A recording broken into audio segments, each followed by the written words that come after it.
90 years ago, the Virginia Farm Bureau made our local farmers a promise to protect and preserve a way of life they work so hard to establish. Today, our insurance agents work to protect all Virginians, not just farmers. We want to keep Virginia, Virginia. More information is at farmbureauadvantage.com. The remarkable soybean. From its oil, we get products like ink, candles, and paint. From its meal, we get a high-protein fiber used in foods and animal feeds. Natural soy is replacing chemicals and products you use every day. You can learn more about soybeans at vasoybean.com. Would you like to put your business in front of rural America and the ag community every week? We have sponsorship opportunities available that will do just that. Contact us to find out how you can milk it for all it's worth. Local tomatoes, local eggs, local breads, local beer, local meats. Seems consumers these days, they want everything to be as local as possible. This week we visit a meat processing company in Highland County that is focused on local meats. And that turns out to be a good thing not only for the consumer, but the producer as well. You'll learn all about it during Ag Insights. We'll also have a report this week about a search for a new Commissioner of Agriculture in Virginia. Plus, we'll have a segment on growing blackberries. Yeah, it won't be winter forever, you know. Those stories and more on this episode of Virginia Farming. I'm Jeff Ishii.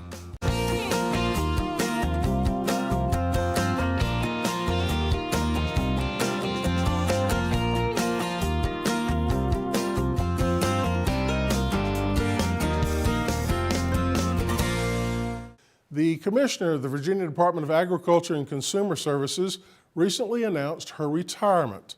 Commissioner Sandy Adams stepped down from the position in early January after serving for nearly 4 years as Commissioner. Adams had worked at the agency for more than 20 years and was the first woman to ever serve as Commissioner.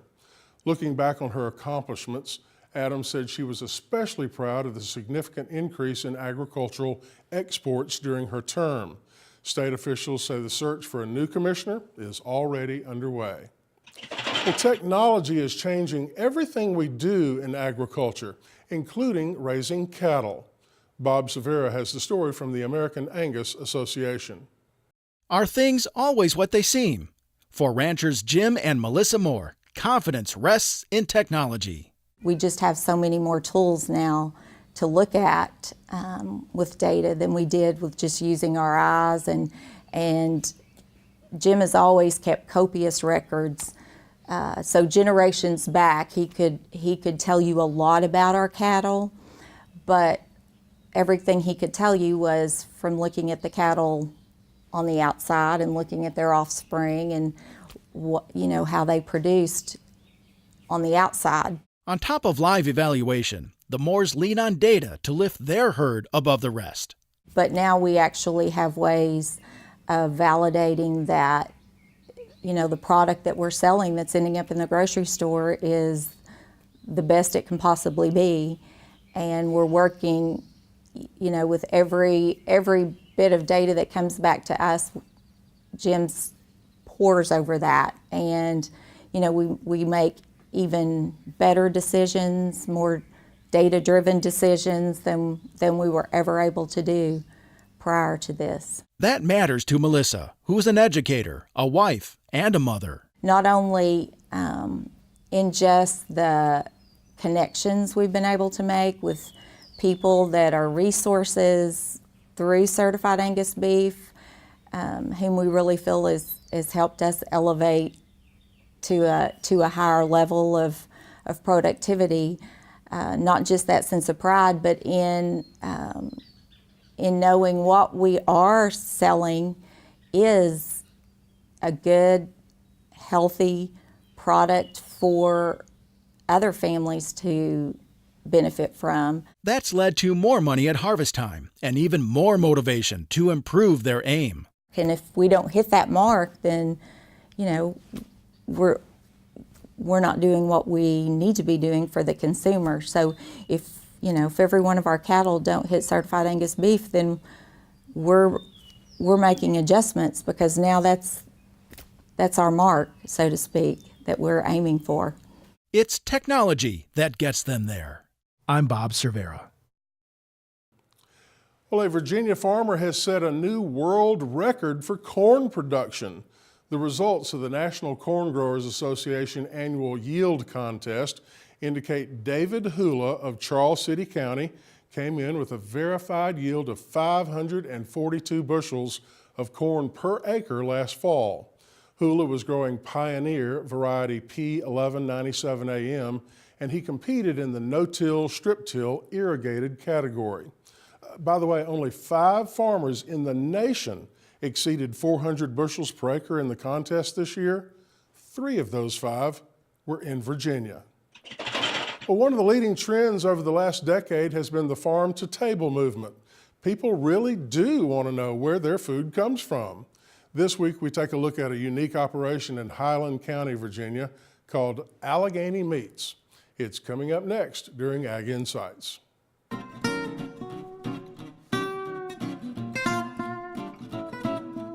So today we're in Monterey, Virginia, and we're visiting Allegheny Meats. I'm joined by Betty Mitchell, and Betty is the executive director of the Highland Center. Betty, thank you so much for having us out here today. Oh, appreciate being with you. Well, before we get to Allegheny Meats, let's talk a little bit about the Highland Center. You're executive director there. I am.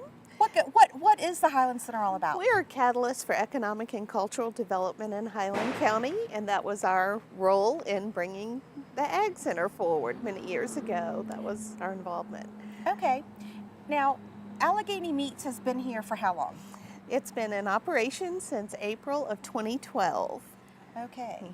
And how did it come to being? I mean, was there a need, or how did it happen? Yeah, a lot of producers and people have been talking about this for years, and back in 2001 we had hoped to have a value-added producer grant from USDA, and that application was turned down, and then Margaret and Jim Morse of Mad Maggie Farm resurrected that in 2002, and then by 2004 they finished the project that they were doing looking at adding value to lamb in the area, and decided that one of the big stumbling blocks was processing. And so from that, a grant was written to the Appalachian Regional Commission, and they funded a feasibility study for the Ag Center.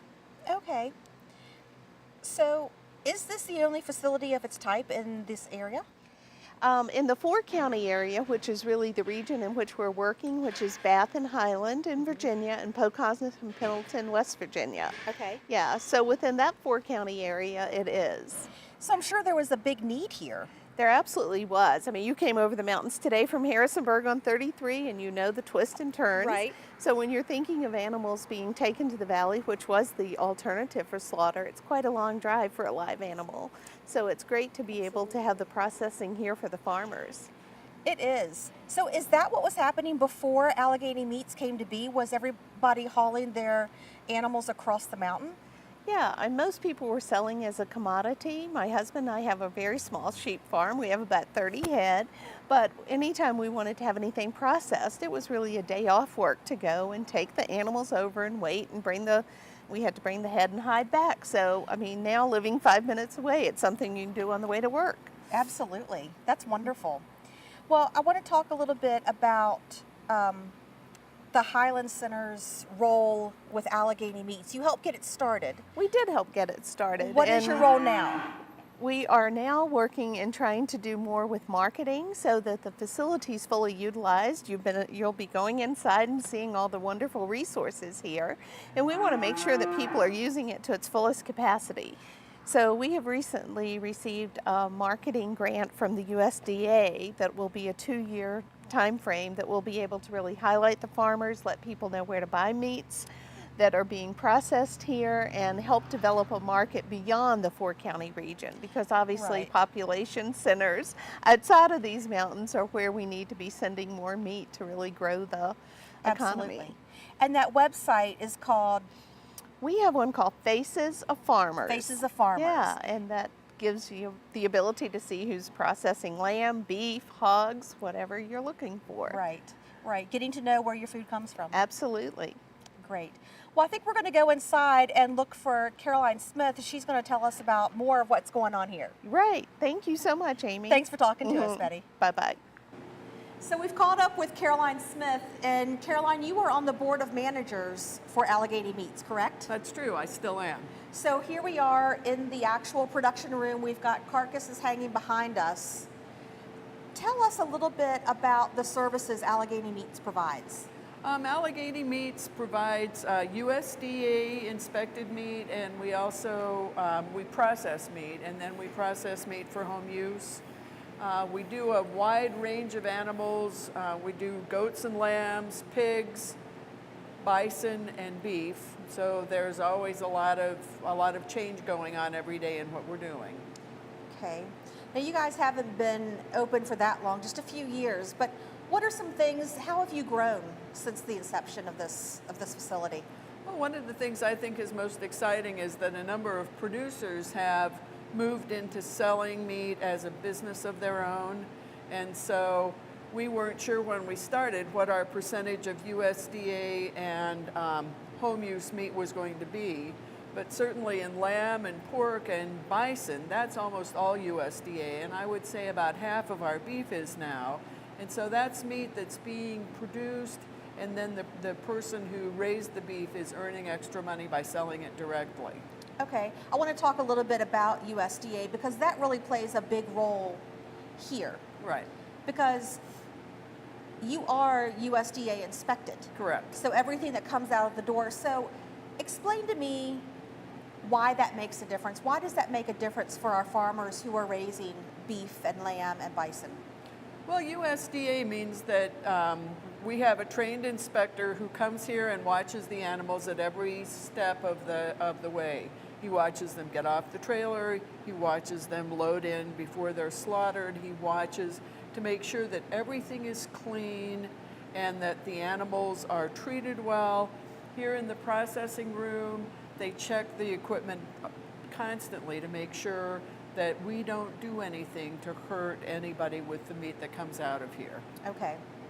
And I know that since the inception, Allegheny Meats has been very big on humane animal treatment. Right. Tell us a little bit about that. Why is that so important? Well, I think that one of the problems we're having in agriculture now is that there's a big crisis of confidence that the end users of the meat are worrying about. With animal welfare approved, there's an inspector who comes through every year and watches what we do and talks to us about what we do. And it's just it's a way of helping people feel better about what they eat. Right. And I know I've read where I know milk production goes up when our dairy cattle are kept comfortable and treated well. And I think it fares the same for beef cattle and lambs and other meat animals, that when they are taken care of, they have better meat. Right. They produce more. Right. Well, and one of the nice things about this facility is that before, all of our farmers would have to take the animals over the mountain, and that's an hour to an hour and a half trip in a trailer, and it's just not, it's so nice to be able to just bring them up the road here. Right, and that in itself is a big plus for the animals. That's true. Now, you are not only on the board of managers, but you are actually a farmer here in Highland County, and you raise beef?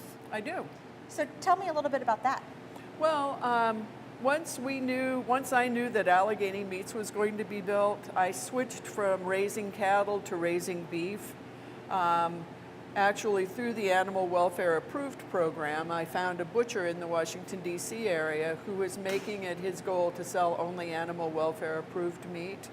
And so we connected and liked each other, and he buys 5 animals every other month until I get bigger, and then he'll buy more. So it gives me a good production. Okay.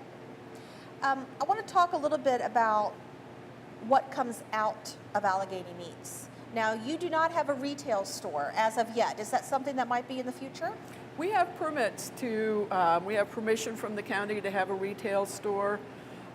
We just haven't figured out, we've set up our business so that individual producers bring their meat in, but we haven't really set up right now for Allegheny Meats to sell something. Right. So it would either be we're selling other people's meat, and we're still very small, and so we don't want, it's not useful at this point to have retail sales. Right. There are stores in Monterey that sell locally grown meat. They're getting to be restaurants, so people can get it and they can buy it here, but it's just not an official retail outlet. Okay. All right, I want to talk a little bit about this carcass. On the other side, you can see that it's labeled not for sale. Correct. So tell us about the process. What's going to happen? This is a half of a beef. Right. What's going to happen to this that is labeled not for sale? Well, someone has either bought this half, or the person who owns the animal is going to have it cut up into steaks and roasts and take it home. Okay. The benefit is, because it's processed in a USDA facility, it still has the same level of cleanliness and everything else.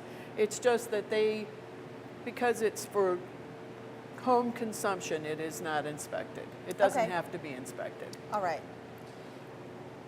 Now, when people come to Allegheny Meats, like if I want to buy half a beef and I have an arrangement with my farmer to do that, and they say we use Allegheny Meats, do you provide me a cut sheet and then I can go through and select how I want my half cut in my steak thickness, or if I want organs? This one still has the kidneys on it, and Right. down lower we see the liver and tongue, I Right, think. right.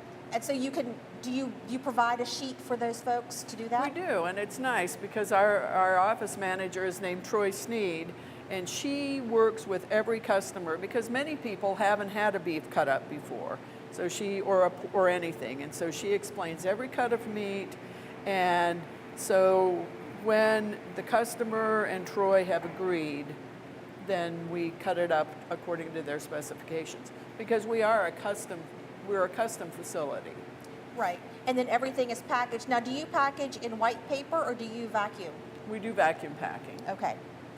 We just have found it stays nice longer. People can see their meat. I mean, Right. it just has a lot more eye appeal. Yes. So, Caroline, how many people are employed here at Allegheny Meats? At this point, Allegheny Meats employs 8 full-time people. We have 1 person in front, 2 people or 3 people working on the kill floor, and then whatever the balance is working here in the processing room. Okay. And is that how many days a week? 5 days a week from 8 until 5. And everybody who's here are local residents? Yes, they're all from West Virginia or from Virginia. Okay. Because Allegheny Meats was started out as a 4-county project, so there are 2 counties in West Virginia and 2 counties in Virginia, and we draw employees and customers from all 4 counties. Okay. Well, if our viewers would like more information on Allegheny Meats, where should they go? We have a website, www.alleghenymeats.com, and that's Allegheny with an A, Alleghany. Okay. AlleghenyMeats.com. All right.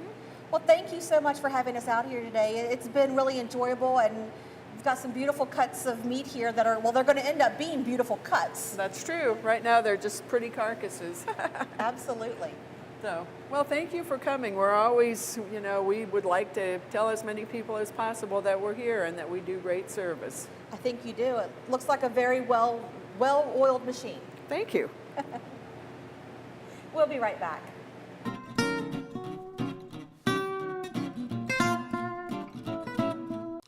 Well, it has been said that farmers and gardeners are always thinking 3 seasons ahead. That's why we have a story today on blackberries from the ground up. Hi, today we're going to talk about blackberries. As you can see beside me here, we've got some beautiful plants full of fruit ready to go. And all this fruit shows you that these plants can be a great addition to the home garden. They're very productive. A home gardener could probably get 10 to 20 pounds for each plant over the growing season. So they're a very nice plant, not too much disease and insect problems. They're a perennial crop, so they're going to be here for a long time for you in the garden. One thing you have to think about, though, if you're going to plant blackberries, is site selection. And one of the things you need is a site that's got full sun, and you need to think about, as these plants get bigger, having plenty of room. So you don't want to put them too close. You can see these rows are about 10 feet apart, and spacing within the row is about 4 to 5 feet between each plant. So plenty of space and full sun, and that's a good site for blackberries. Now let's go look at how we might start planting these plants. And you can buy bare-rooted plants that can be put in the ground in a lot of Virginia in March, and potted plants with the root ball attached can be put in after the last frost. They can be put into ground that's got a pH of around 6.5 to 7. Sandy soil is very good.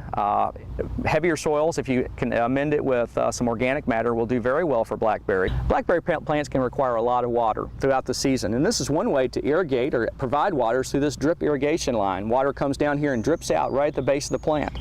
They might require as much as 1 inch a week during the growing season. And another thing that helps keep that moisture in is mulch. The mulch that you see here is a hardwood mulch, and it can be applied to the surface here. It'll of course keep weeds down, and probably more importantly, it'll keep that soil moisture in the ground. A couple different types of blackberries, some that have thorns on the stem and some that are thornless. Of course, the thorn varieties are going to stick you a little bit when you work on them. So thornless varieties can be nice for the home gardener, and there are lots of different types of those, lots of different varieties. Some produce crops earlier, some produce crops midsummer, and some late summer. So if you were a home gardener that wanted to put all three of those types in there, it would give you a longer range of harvest throughout the whole summer. Now, one thing that blackberries need are going to be a trellis system. These plants grow up, but they will fall over, so they need to be trellised up on wires. What you see here is a trellis system that has, that's called a V-trellis system, and it has wires, about 6 wires, high tensile wires, and they are going to be holding up the canes. As they grow up, the canes are tied to these wires, and it just supports them, keeps them from falling down, gives you a lot of air movement through there, so you'll have less disease problems. This is something that you can build the first season because you don't need it that first season, but it can be a very important part of your blackberry production area in your garden. So after you have done all this work, one of the things that you really get to enjoy are the fruits of your labor. These beautiful, large-sized blackberries, sweet and juicy, ready to eat for you and your neighbors. For more information about blackberry production, please contact your local county extension office. From the Ground Up, I'm Chris Mullins. We'll see you next time. Well, our pearl of wisdom this week comes from probably the most famous Virginia farmer of all time, Thomas Jefferson. It was old Jeff that once said what only a farmer and a politician could understand. Never spend your money before you have it. Well, that does it for our show this week. Have a great week, everyone. I'm Jeff Ishii for Virginia Farming. And now for your Ag Trivia question of the week. The answer when we return.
90 years ago, the Virginia Farm Bureau made our local farmers a promise to protect and preserve a way of life they work so hard to establish. We want to keep Virginia, Virginia. Anyone can be a Farm Bureau member, and there's a local Farm Bureau in every county. More information is at vafarmbureau.org. Virginia soybean farmers are hard at work growing soybeans to produce products you use every day. Candles, soaps, even crayons can be made from soybeans. Remember, when you buy soy, you're helping to support American jobs, the economy, and our nation's energy security.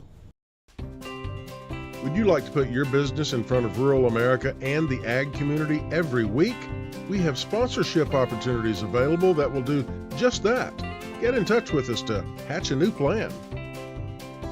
Hi, I'm Jeff Ishii. And I'm Amy Rocher with Virginia Farming. We'd like to invite you to become more involved with the show by submitting your own video reports. If you're involved with a non-commercial organization such as Young Farmers, FFA, a county farm bureau, or perhaps a commodity organization associated with Virginia agriculture, you can submit your own video report to be considered for our program.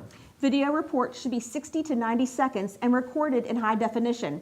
It's simple. Just use your smartphone set on 1080p at 30 frames per second.